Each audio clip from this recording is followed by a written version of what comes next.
Provinsi Aceh, beri tepuk tangan. Mualim Dapat. Mualim Dapat.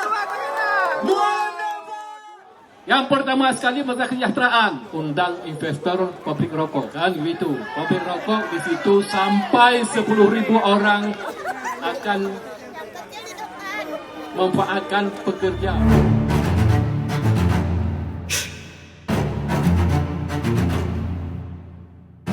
Kehadiran Bapak Jokowi merupakan representasi suri tauladan pimpinan yang mendorong kami dengan Gus Yassin untuk menjadi apa? Jika ditemukan ada yang membagi-bagi uang, ada yang menjadikan, ditangkap, dipoto, diviralkan, dilaporkan, saya bertanggung jawab.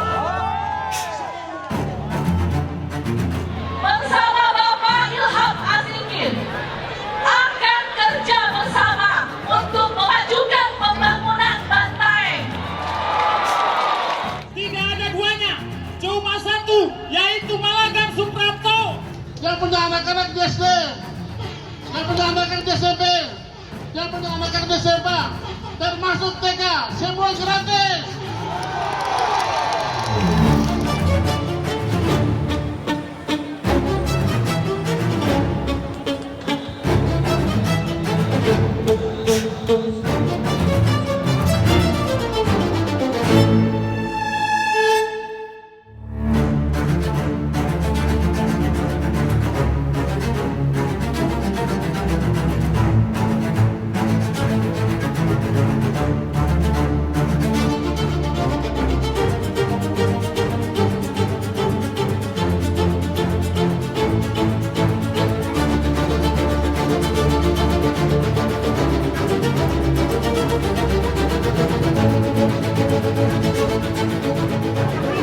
Nomor 2, nomor 2.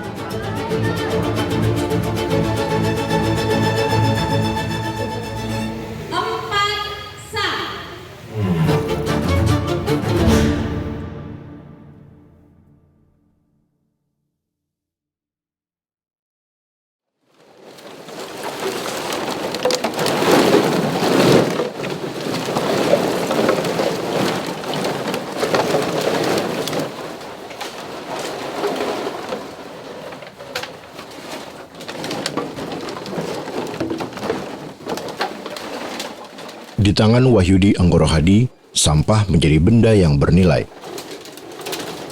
Sampah juga menjadi harapan bagi ribuan warga desa Panggung Harjo, Kabupaten Bantul, Yogyakarta. Inisiasi Wahyudi membawa desa Panggung Harjo meraih juara lomba desa terbaik nasional pada 2014. Selain itu, Wahyudi juga menerima anugerah ASEAN Leadership Award pada 2019 karena dinilai berperan dalam pembangunan desa dan pengentasan kemiskinan lewat pengelolaan sampah.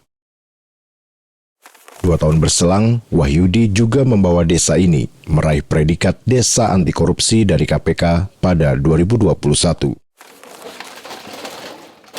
Pencapaian itulah yang membuat Wahyudi percaya diri untuk maju dalam kontestasi Pilkada 2024.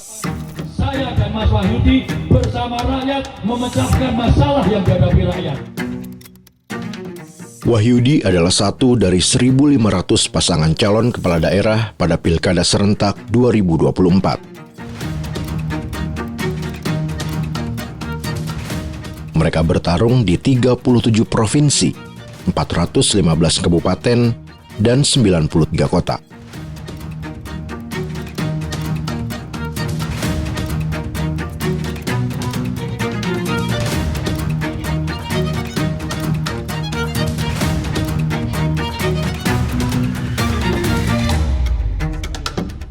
Kami ucapkan selamat datang kepada bakal pasangan calon bupati dan wakil bupati Bantul beserta istri dan juga pimpinan partai politik pengusul beserta seluruh rombongan pasangan calon. Saat itu Wahyudi Anggorohadi maju sebagai calon wakil bupati mendampingi Untoro Haryadi yang menjadi calon Bupati Bantul. Mereka berkontestasi dengan dua paslon lain, Abdul Halim Muslih dengan Aris Suharyanta, serta Joko Purnomo dengan Roni Wijaya Indra Gunawan. Wahyudi maju dengan modal pengalamannya memimpin desa Panggung Harjo selama lebih dari 10 tahun. Rangkaian apresiasi yang pernah ia terima menjadi modal sosial untuk bisa meraup suara. Wahyudi dan pasangannya berprinsip untuk melawan praktik politik uang. Keduanya berharap bisa mengubah dinamika pilkada menjadi lebih sehat. Sehingga kemarin kita coba melakukan satu eksperimentasi menciptakan satu arena baru. Arena kontestasi politik tanpa uang itu. Yang harapannya mereka kemudian kita tarik masuk dalam arena kita. Jadi sebenarnya kita sudah melakukan eksperimentasi mendorong proses politik tanpa politik uang itu kan sejak kontestasi pemilihan kepala desa di tahun 2012. Ternyata prinsip tanpa politik uang tidak berjalan mulus.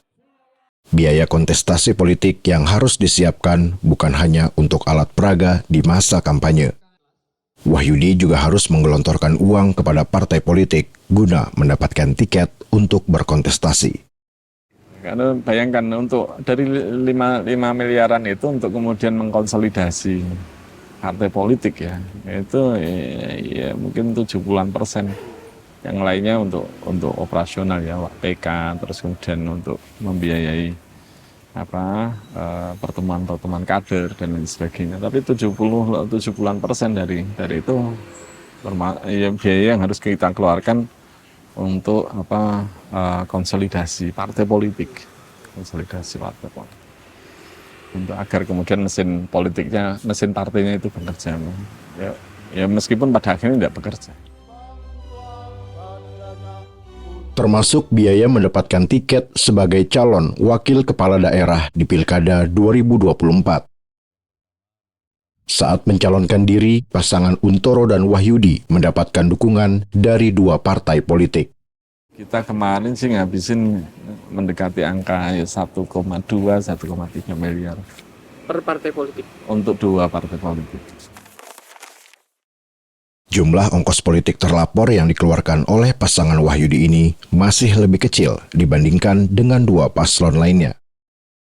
Meski demikian, angka ini hanya sekitar 10% dari perkiraan total uang yang dikeluarkan Wahyudi untuk ongkos politik sepanjang Pilkada 2024. Jadi kalau total untuk kemudian mengikuti kontestasi di Bantul yang punya kurang lebih sekitar 720-an ribu suara gitu ya.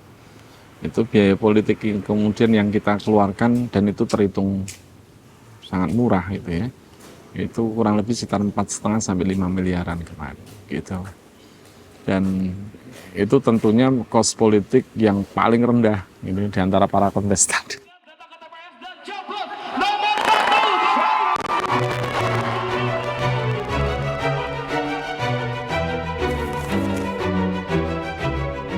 Pengeluaran atau ongkos politik menjadi salah satu momok bagi orang yang ingin maju dalam kontestasi pemilu di Indonesia, termasuk pilkada.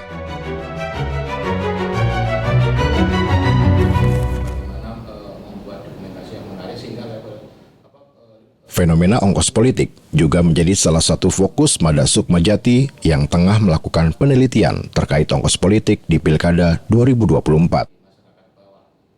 Saya akan mulai dengan beberapa temuan dari proyek riset kolaboratif kami yang melibatkan UGM, KITLB Leiden, dan Universitas Ahmed Abed di India.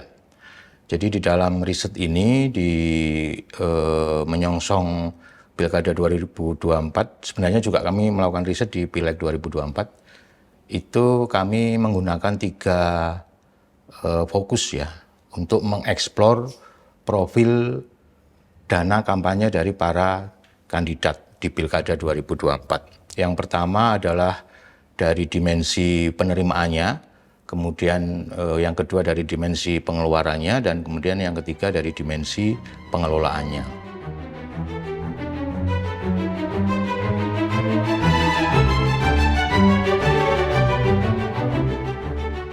Riset ini dilakukan dengan model shadowing yang mencakup 14 kota dan kabupaten wilayah sampling, di mana setiap peneliti mengikuti pasangan calon untuk bisa mendapatkan informasi secara langsung.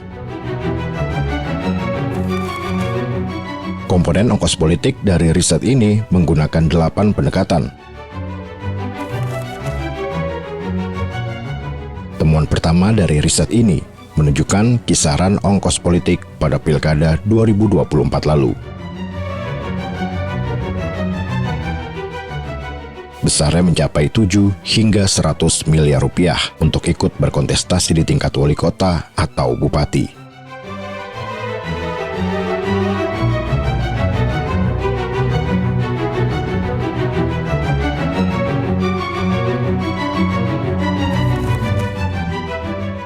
Termasuk postur perkiraan persentase pengeluaran dari total ongkos politik.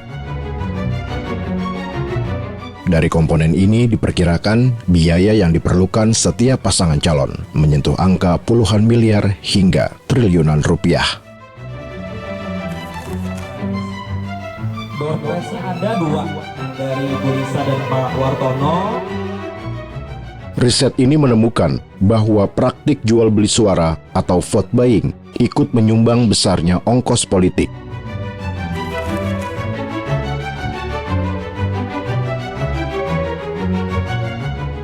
Persentase angka ini mencapai 26 hingga 76% dari postur keseluruhan anggaran pembiayaan.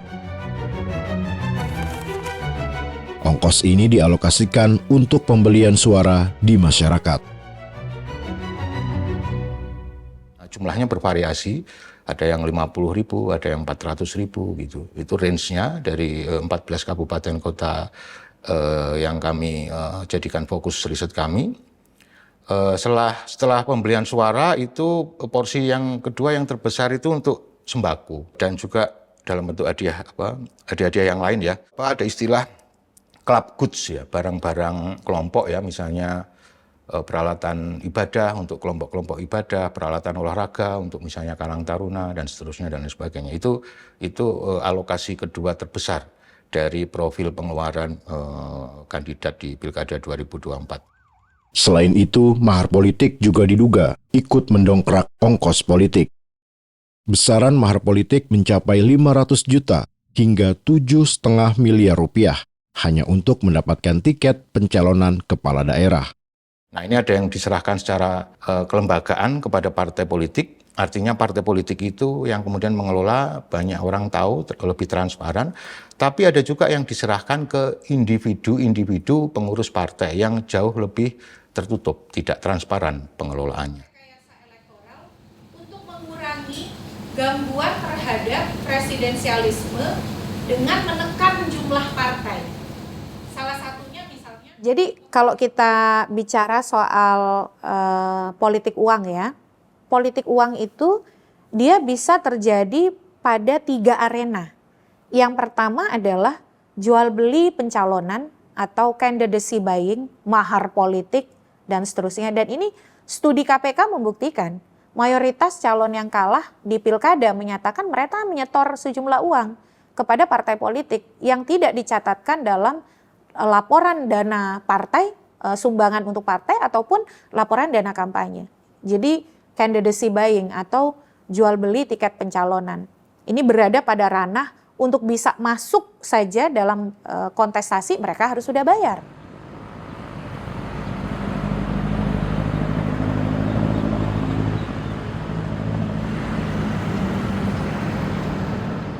Fenomena yang sama juga dirasakan Iqbal Hambali, salah satu warga kota Banjarbaru, Kalimantan Selatan. Iqbal mendapati sejumlah praktik politik uang yang terjadi di wilayahnya sepanjang pilkada.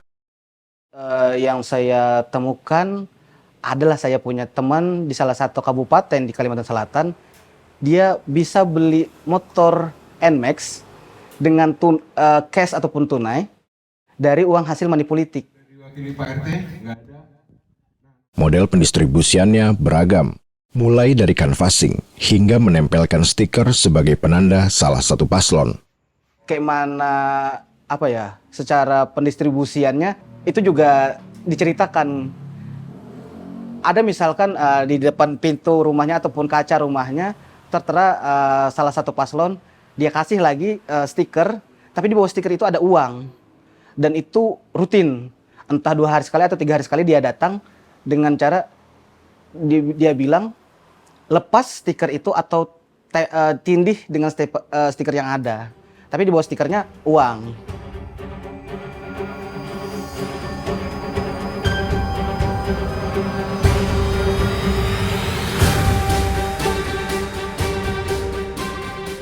Sebut saja namanya Agus, sebagai salah satu kepala desa di Pulau Jawa yang sempat terlibat dalam distribusi politik uang. Ia bekerja untuk pasangan petahana. Keterlibatan Agus tidak lepas dari instruksi langsung dari birokrasi di atasnya. Di wilayah kami, uang itu beredar melalui pimpinan di wilayah setempat. Yang ada itu melalui kepala desa. Di kepala desa dikumpulkan oleh tim ses dan calon itu untuk briefing, dan nanti kepala desa diberi uang operasional, diberi kertas untuk diisi daftar pemilih yang pasti, kemudian daftar itu ditukarkan dengan uang. Dihitungnya per data, satu kepala itu dihitung 30.000 sampai 50.000. Dan operasional itu berdasarkan jumlah pemilih yang ada di wilayah setempat. Dan nanti ketika mencapai target yang ditentukan oleh tim ses atau posko atau relawan, itu akan ada reward tertentu. Misal mencapai 70%, 80%, nanti ada reward tertentu untuk cash ke kepala desa tersebut.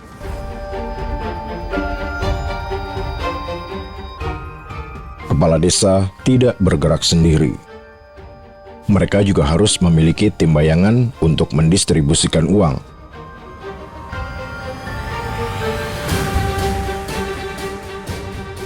Distribusinya setelah kepala desa itu mengembalikan formulir yang diisi data pemilih, nanti di hari tertentu diundang untuk mengambil uang yang sudah berada di dalam amplop untuk didistribusikan sesuai dengan data yang dikumpulkan.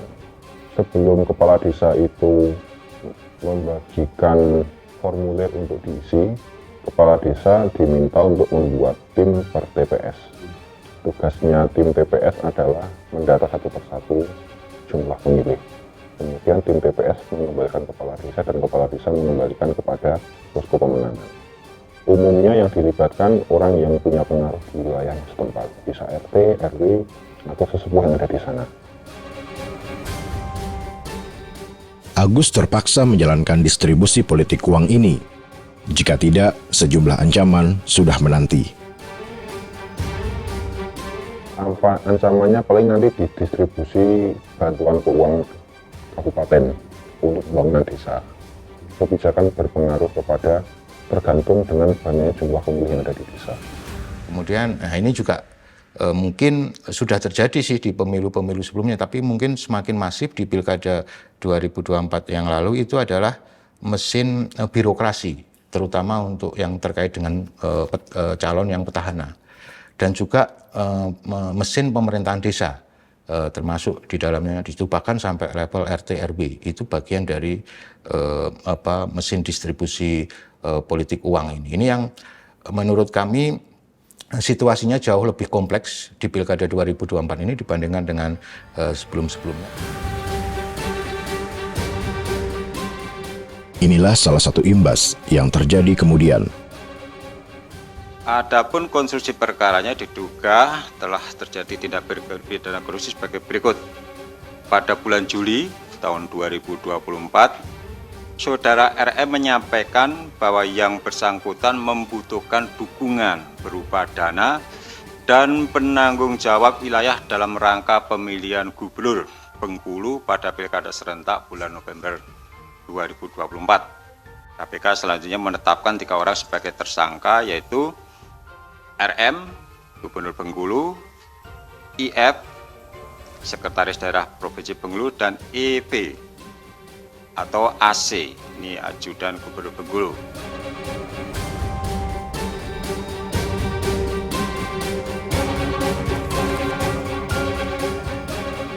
Sejumlah politikus yang berupaya untuk ikut kontestasi pemilu harus melakukan segala cara. Tak jarang, upaya ini membawa mereka berakhir di balik jeruji penjara.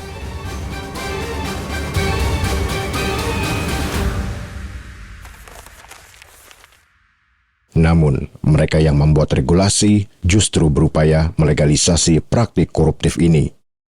Bahasa kualitas pemilu ini kan pertama begini, tidakkah kita pikir money politik dilegalkan aja di PKPU dengan batasan tertentu? Karena money politik ini keniscayaan ini. Kita juga tidak money politik, tidak ada yang pilih. Tidak ada yang pilih di masyarakat. Atmosfernya beda. Jadi kalau PKPU ini istilah money politik dengan cost politik ini coba dipertegas dan bahasanya dilegalkan saja batas berapa. Sehingga Bawaslu juga tahu bahwa kalau money politik batas ini ya harus disemprit. Sebab kalau barang ini tidak dilegalkan kita kuncing-kuncingan terus. Yang akan pemenang nanti ke depan adalah para saudagar. Jadi pertarungan para saudagar. Bukan lagi pertarungan para negarawan, para politisi dan negarawan, tapi pertarungan para saudagar. Karena tidak punya uang pasti tidak menang. Rakyat tidak akan memilih karena ini atmosfer, kondisi ekosistem masyarakat. Jadi sebaiknya kita legalkan saja dengan batasan tertentu.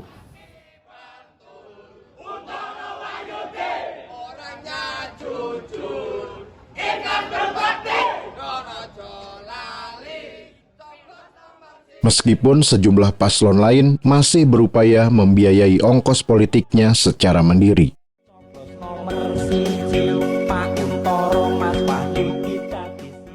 Seperti yang dilakukan oleh Wahyudi. Memang kebetulan kita tidak punya cukup kemampuan ekonomi untuk itu. Jadi ya ajaib lah ya dalam situasi kita tidak punya uang kok bisa kemudian spending uang sebanyak itu ya ajaib juga gitu. Meskipun ya sertifikat masih tertahan sampai 5 nggak akan kembali lagi kira-kira 5 tahun kan, dan no problem, ini menjadi bagian dari eksperimentasi dan ya konsekuensi itu sudah kita hitung juga.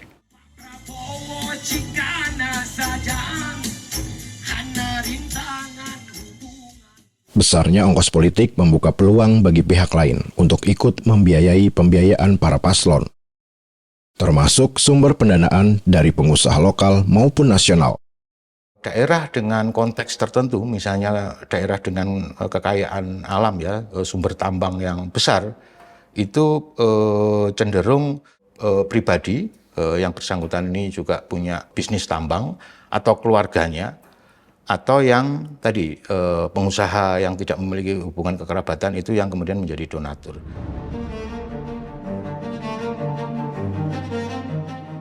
Salah satu provinsi yang memiliki kerentanan pada konteks kepentingan bisnis dan oligarki pada Pilkada 2024 adalah Kalimantan Selatan. Kalimantan Selatan memiliki luas lebih dari 3,7 juta hektar. Namun lebih dari separuh luas wilayahnya masuk dalam berbagai izin konsesi.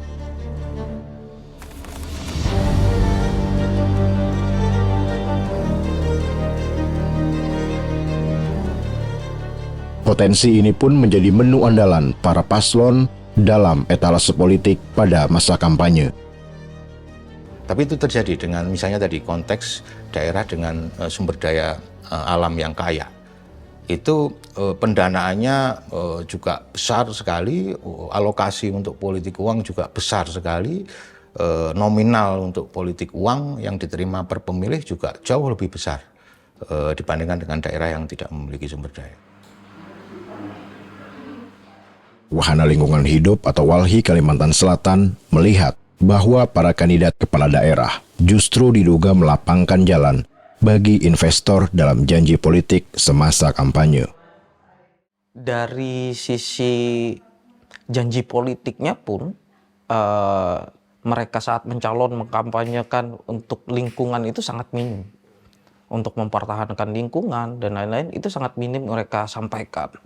Bahkan yang terpilih pun ini lebih alasannya untuk kesejahteraan masyarakat, rakyatnya dan lain-lain.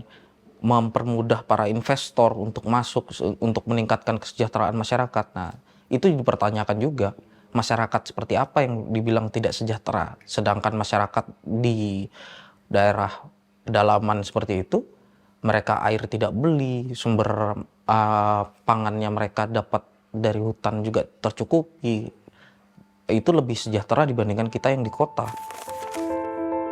Setidaknya lebih dari 3 juta warga dalam daftar pemilih tetap atau DPT pada Pilkada 2024 yang tersebar di 2 kota dan 11 kabupaten. Mereka akan memilih setidaknya 31 paslon yang bertarung memperebutkan posisi gubernur dan wakil gubernur, wali kota dan wakil wali kota, serta bupati dan wakil bupati. Kalau melihat dari kontestasi pemilu ya di Kalimantan Selatan ini ya cukup, saya lihat itu cukup miris ya. Karena dari 13 kabupaten kota, hampir di Kalimantan Selatan yang akan kaya sumber daya alam, ternyata banyak pasangan calon yang kemarin mencalon itu ya dari penguasa-penguasa sumber daya alam, dan banyak dukungan-dukungan dari sumber daya alam juga yang mensupport mereka terjun ke dunia politik. Disinilah kelindahan kepentingan pengusaha dan politisi dalam Pilkada 2024 bertemu. Ceruk antara ongkos politik mahal berjumpa dengan kebutuhan melindungi sumber ekonomi para pemodal. Yang sangat miris kan ketika mereka mencalon meminta dukungan kepada masyarakatnya, tetapi pada saat terpilih, apakah masyarakat ini masih didengar? Nah, ini yang jadi masih pertanyaan. Apakah kebijakan yang dikeluarkan oleh pemerintah nantinya itu lebih pro terhadap rakyatnya atau lebih pro terhadap oligarkinya gitu. Ini menjadi kekhawatiran buat kita semua. Kalau mungkin di tempat lain ataupun di Kalsel juga beberapa waktu ke belakang, untuk yang namanya kontestasi pilkada itu banyak meminta restu atau izin kepada tokoh ulama ataupun tokoh masyarakat. Nah, sialnya di Banjarbaru khususnya, dia meminta izin dan restunya itu kepada salah satu oligarki yang mungkin sama-sama kita ketahui siapa orangnya hari ini. Pilwalkot Banjarbaru awalnya diikuti oleh 2 paslon, Ernalisa Halabi yang berdampingan dengan Wartono dan Aditya Mufti yang berdampingan dengan Said Abdullah. Pada perjalanannya, KPU Banjarbaru kemudian mendiskualifikasi paslon Aditya dan Said. KPU menganggap keduanya melakukan pelanggaran, adanya unsur penggunaan kewenangan, program, dan kegiatan yang merugikan paslon lain. Putusan ini membuat Lisa Wartono menjadi calon tunggal dalam Pilwalkot 2024. Alih-alih menyediakan surat suara baru serta kolom kotak kosong, KPU Banjarbaru memutuskan tetap menggunakan surat suara lama yang masih berisi 2 paslon dengan alasan keterbatasan waktu. Namun, suara yang masuk untuk pasangan Aditya dan Said akan dianggap tidak sah. Untuknya khususnya di Kalsel, pilkada kali ini adalah pilkada paling brutal. Mengapa demikian? Karena ada tim yang terstruktur, sistematis dan masif, dan itu bertingkatan posisinya. Saya sudah sekian kali mengikuti pemilihan, tapi kok baru kali ini kalau saya tidak mengikuti yang namanya petunjuk dari KPU itu dianggap tidak sah. Sedangkan surat suara yang tertera cuma 1 yang sah gitu loh. Padahal secara undang-undang itu sudah ditutup peluangnya untuk tidak ada calon tunggal. Kalaupun ada calon tunggal, itu harus disediakan yang namanya kotak kosong. Namun di Banjarbaru tidak ada, dengan dalih waktu yang tidak sempat, padahal juga tidak dilaksanakan. Adanya kelindahan kepentingan ini merujuk pada pertemuan Lisa dengan Syamsuddin Andi Arsyad atau Haji Isam. Haji Isam sendiri merupakan salah satu pengusaha asal Kalimantan Selatan yang memimpin John Lynn Group. Namanya sempat masuk dalam jajaran tim pemenangan Joko Widodo dan Ma'ruf Amin di pemilu 2019.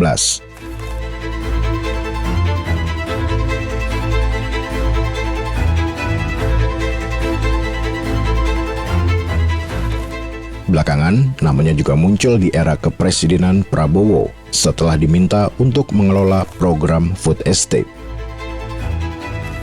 Mr. Andi Syamsuddin Arsyad is a prominent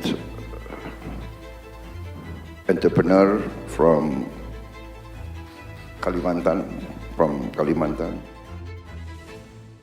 Ya benar, karena kan juga kontestasi pilkada di Kota Banjarbaru hari ini itu semuanya terjadi, menurut kami itu adalah by design, karena sedari awal dibuat untuk hanya satu paslon dan tidak adanya pemantau pemilu, dan juga pengeluaran SK 1174 itu sudah di injury time, sehingga orang susah untuk menganulirnya.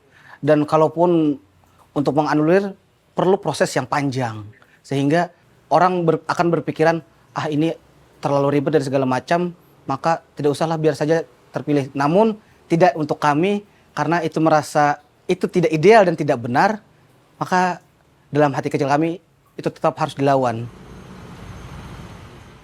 Situasi ini sempat memicu sorotan publik termasuk Iqbal dan sejumlah rekannya.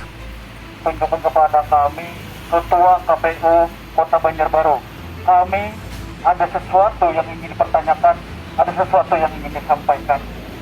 Dan kami hari ini masa aksi, tidak ada kepentingan dengan bapak-bapak sekalian. Terima kasih. Mereka pun menyuarakan keresahannya lewat aksi, meski berujung intimidasi yang dialami Iqbal. Pada tanggal 1 Desember 2024 kemarin, tepatnya malam jam 9 malam, mendapatkan kiriman paket yang bisa dikatakan itu tidak mengenakan.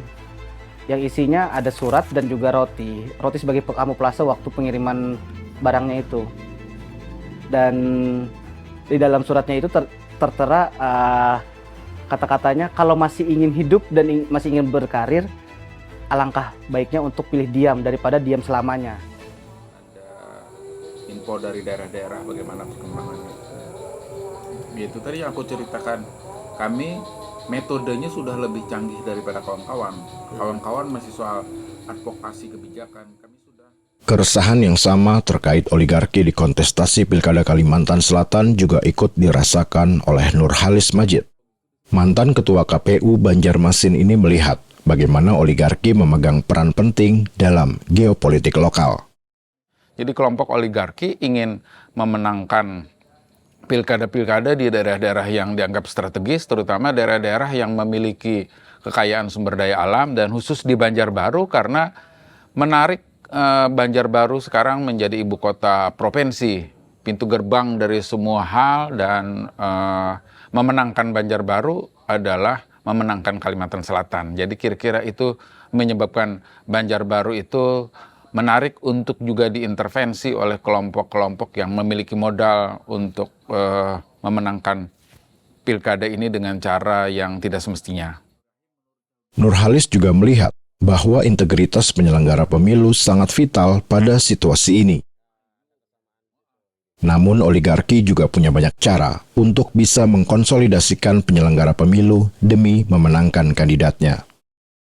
Ya, ada iming-iming, satu tentu saja uang, yang kedua ada juga berupa jabatan, karena penyelenggara juga ada karirnya. Setelah menjadi penyelenggara di tingkat kabupaten, bisa menjadi penyelenggara di tingkat provinsi. Setelah menjadi penyelenggara di tingkat provinsi, menjadi penyelenggara di tingkat pusat. Jadi iming-iming jabatan seperti itu juga sangat mungkin. Atau akan menjadi penyelenggara untuk berapa periode misalnya. Jadi itu bagian dari yang bisa dinegosiasikan terhadap penyelenggara. Nah, selain uang tadi. Jadi dalam banyak forum sering sekali ada ungkapan, ya kita belum menang di bilik suara, belum tentu menang di SK, gitu ya. Menang di TPS belum tentu menang di keputusannya KPU. Nah, stigma-stigma seperti ini itu di beberapa kontestan, di beberapa caleg calon, itu betul-betul menjadi keyakinan. Sehingga seolah-olah Kalau dia tidak merapat ke penyelenggara, maka dia tidak menang. Padahal itu kan paradigma yang tidak benar. Harusnya mereka bisa menjaga jarak dan bisa melindungi penyelenggara supaya tidak menjadi bagian dari proses transaksional ini. Satu, sah. Satu, sah. Satu, sah. Dua. Tiga. Nomor urut 1. Nomor urut 2. Masih di nomor 1. Pasangan nomor 2. Nomor 2. Nomor 2. Pilkada 2024 yang dilakukan serentak pun berlangsung di tengah hiruk-pikuk sejumlah pelanggaran, termasuk dugaan adanya politik uang. Saya lihat bahwa yang kalian coblos. Saya lihat bahwa yang kalian coblos. Saya pinjam. Ini belum dicoblos kan? Sudah. Ambil. Coba lihatkan. Perlihatkan. Yang Bapak coblos mana? Ambil, keluarkan. Perlihatkan yang Bapak coblos. Perlihatkan. Ini yang kosong tadi, Bapak ini. Tai. Ya, jangan banyak bacot ini. Keluarkan. Keluarkan. Keluarkan. Masuk sini. Jangan dibuang. Bukti. Kalian ini.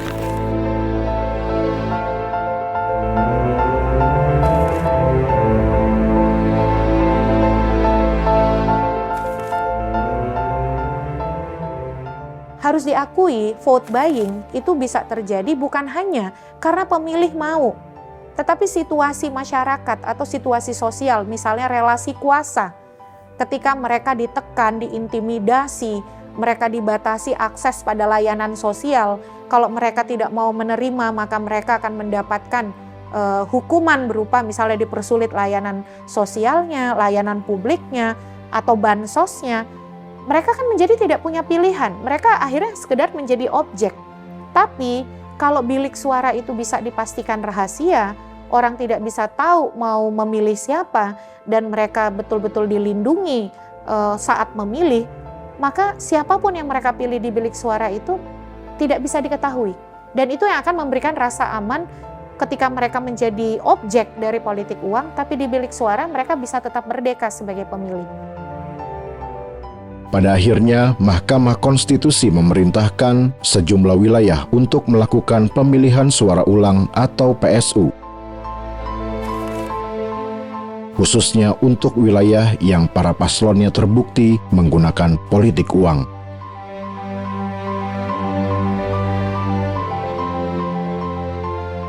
Jadi cara pandang kita terhadap vote buying ini di antara penegak hukum kita bisa dikatakan masih sangat sederhana.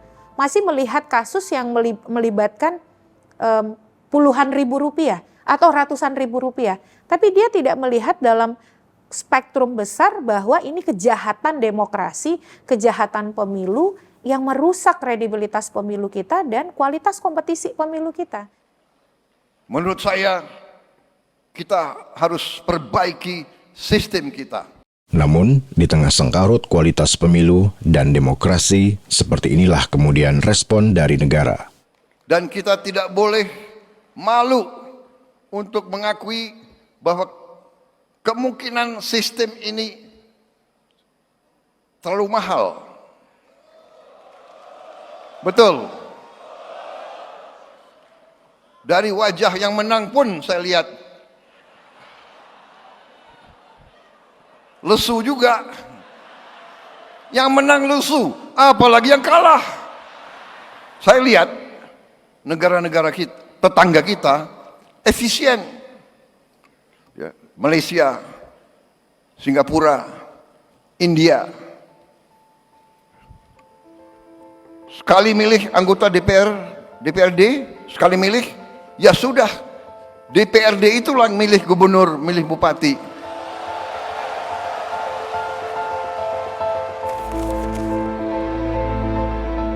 Wacana mengubah pemilihan kepala daerah menguat dari model langsung menjadi penunjukan oleh DPRD. Ongkos politik menjadi salah satu alasannya. Nah, apakah ini kemudian menjadi alasan tepat untuk merubah sistem pemilunya dari pilkada langsung ke pemilihan yang dilakukan oleh DPRD? Ya, kita kan sudah pernah menyelenggarakan 2 jenis pemilihan seperti ini. Sebelum pilkada langsung 2024, kita memilih kepala daerah kita lewat DPRD, dan hasilnya pun sudah kita rasakan kan waktu itu. Korupsi politik juga tetap ada, representasi politik juga tidak bagus antara rakyat dan wakilnya, kebijakan publik kemudian juga tidak partisipatif. Gitu. Kalau saya sih tidak melihat urgensi dan argumentasi yang kuat ya untuk menggeser pilkada langsung ke pilkada lewat DPRD hanya dengan alasan politik uang. Karena politik uang itu juga pasti akan terjadi di DPRD. Kita bandingkanlah ketika misalnya pemilihan oleh DPRD di masa awal Orde Baru, Orde Baru dan juga Orde Reformasi begitu. Bahkan di Orde Baru tuh ada yang diangkat begitu ya oleh pusat. Itu kan gejolak-gejolak untuk minta merdeka, kritik terhadap pemerintah pusat itu kuat sekali. Tapi kemudian ketika suatu daerah diberikan bukan hanya desentralisasi ekonomi, pemerintahan, tapi juga politik, mereka membangun deliberasi di antara mereka. Mereka punya aktivitas politik yang itu menjadi area mereka begitu. Nah, kalau ini dicabut, saya yakin pasti akan timbul kemudian gejolak, protes-protes ketidakpuasan yang mereka kemudian fokusnya spektrum perhatiannya itu pasti akan ke Jakarta. Ini siap nggak nih? Siap tidak Jakarta menghadapi ini? Lagi pula selama pelaku praktik koruptifnya itu adalah elit politik, memindahkan ke DPRD tidak akan menyelesaikan itu. Pada akhirnya, ongkos politik berbungkus amplop demokrasi adalah ilusi bagi kualitas peradaban negeri. Perbaikan dan peningkatan kualitas pemilu adalah kunci yang harus segera kita lakukan mulai hari ini. Ya, ini kan tergantung partai politiknya sebenarnya. Karena menurut saya semuanya berawal dari partai politik. Kalau partai politik tidak punya concern terhadap praktek politik uang, ya sepanjang itulah situasinya akan ya seperti sekarang ini, seperti bola salju tadi yang menggelinding. Gitu. Partai politik mengawali dari internalnya, pembenahan internalnya. Cuman itu sebenarnya sederhana, tapi kan kalau dalam konteks sekarang menjadi sangat ambisius ya, sangat tidak mudah melakukan itu. Saya kira kita harus gunakan solusi yang beragam ya, karena kita harus lihat juga konteks di mana masyarakat itu berada. Contoh, Jakarta adalah salah satu laboratorium politik kalau kita mau bicara soal kedewasaan politik warga. Kita lihat misalnya tradisi pilkada di Jakarta, Jakarta itu selalu anti mainstream. Koalisi-koalisi besar di Jakarta itu selalu sulit untuk menang. Karena masyarakatnya melek informasi, melek teknologi, dan peduli.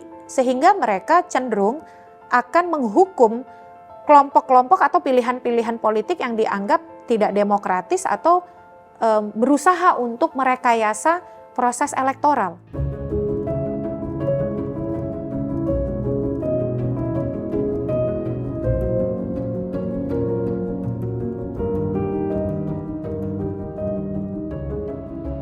Demi Allah saya bersumpah.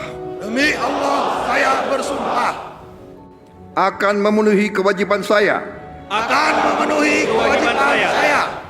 Sebagai gubernur. Sebagai gubernur. Sebagai wakil gubernur. Sebagai bupati. Sebagai wakil bupati. Sebagai wali kota. Sebagai wali kota. Sebagai wakil wali kota. Dengan sebaik-baiknya dan seadil-adilnya. Dengan sebaik-baiknya dan seadil-adilnya.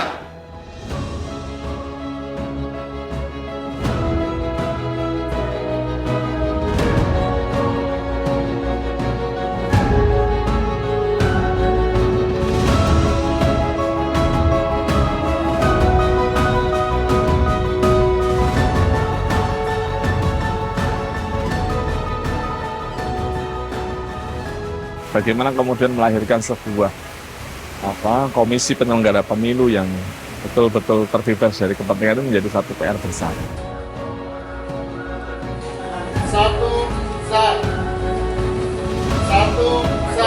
Berikutnya nomor urut 1, sah. Berikutnya nomor urut 1, sah.